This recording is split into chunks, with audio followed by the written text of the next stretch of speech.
Do we have too rapid, is stuff moving through the intestinal tract too rapidly? So that's where a variant study could come in, but we're not going to do that today anyway, because we might fix this with medication or something else before we get to that point. But that's the only thing that I see that's abnormal there, and it's a big gas-filled colon, which could come from any number of reasons. So the metronidazole trial will help us out two ways. If we have bacterial overgrowth that's causing a lot of the gas, it can actually eliminate some of those bacteria. And then what you'd be looking for at home is hearing less gas or smelling less gas being passed, and hopefully that his stools are starting to get a little bit more form to them.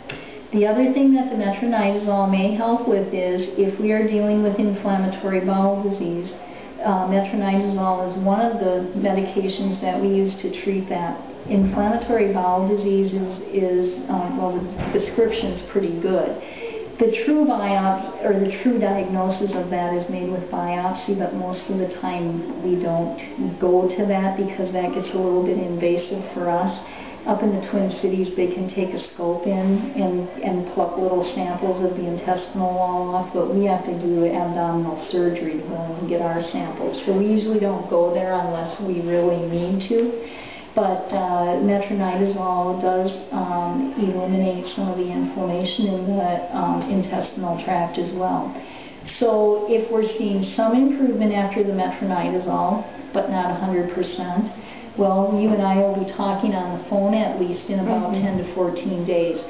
If we decide that we need to see Archie again, we'll make an appointment. But if you say, well, you know, Dr. Kaler, he seems a little bit better, well, then maybe we'll add on some prednisone with the metronidazole and go that route. Okay. So that would be my recommendation right now. And of course, if we find anything abnormal on the blood work that we're doing tomorrow, well, then Dr. Hurley or Dr. Winslow will be letting you know if we're going to change anything. But I think right now, just based on my x-ray findings, I'd try a trial of metronidazole for 14 days and see what happens.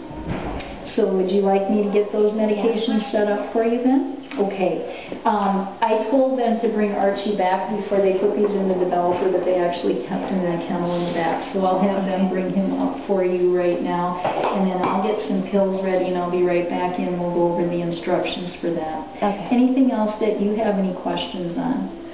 If he has to on the prescription diet, like how much does that cost? It depends on the diet, and like I said, our computers are down right now, so I don't have any prices right off the top of my head, but most of like the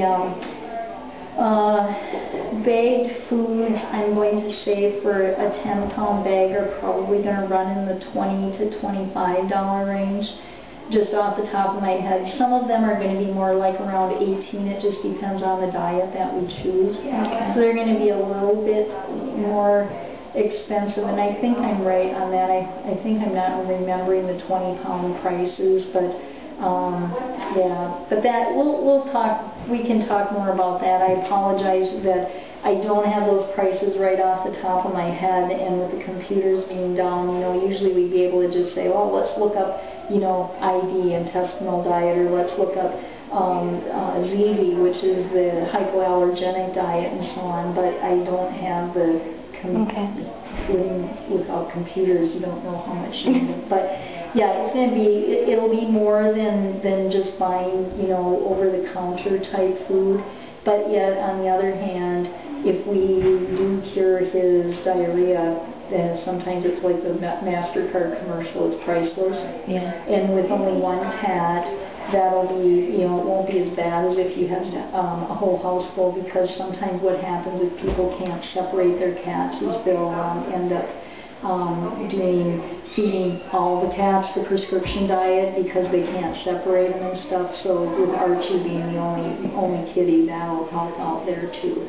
But we may fix it before that, because if he had some kind of, if he did have an intestinal parasite, even though it didn't show up negative, like I said, it may be there, and Giardia would be one that we could very rarely find on one stool sample. If we treat him, we may solve the problem just with that, and that would be great. So you and I will be talking for sure. Give me a call here at the clinic in about 10 to 14 days just to let me know how he's doing. You can call tomorrow after 11 for the blood results, and if there's anything out of the ordinary, then I'll inform Dr. Winchell or Dr. Hurley, what we've done so far, and they'll take it from there. Okay? All right. Thanks very much. It was nice to meet you.